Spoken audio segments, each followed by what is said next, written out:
Si jago merah mengamuk di kawasan Sekanak 27 Ilir, Kota Palembang dan menghabiskan 5 rumah warga serta salah satunya taman kanak-kanak. Ludes terbakar si lalap si jago merah. Kejadian ini menimbulkan kepanikan warga sekitar.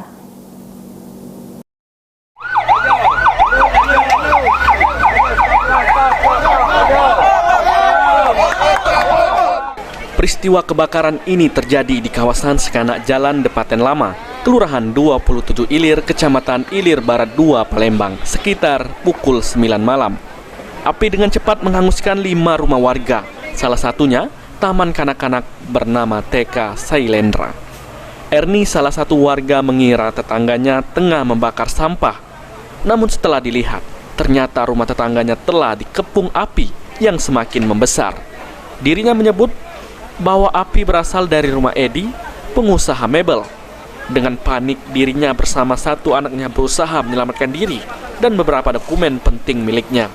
Ibu berumur 48 tahun ini bergegas meninggalkan rumah untuk menyelamatkan diri dari kobaran api yang hampir saja membakar rumahnya.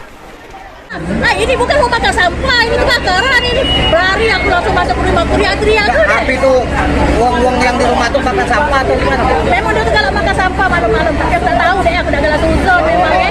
Memang kalau main itu mah, tapi api itu merah dia, itu besar. Begitu aku tak bawa apa-apa deh, aku tak bawa apa-apa.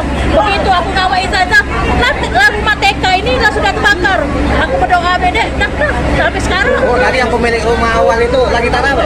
Rumah Pak Edi ya? Rumah Pak Edi. Oh, ditinggal kosong. Tadi itu memang rumah itu tadi itu. Putri aku, oh enak, ya aku rumah aku udah terbakar. Ini rumah aku di belakang sekali. Kena dah? Tidak kena, di belakang sekali tidak kena. Iya, rumah TK sebelah sini, tapi belakang sekali rumah tidak kena. 5 unit mobil pemadam kebakaran dan dibantu warga berjibaku untuk memadamkan kobaran api. Tidak ada korban jiwa dari peristiwa ini. Meski asal api belum bisa diketahui.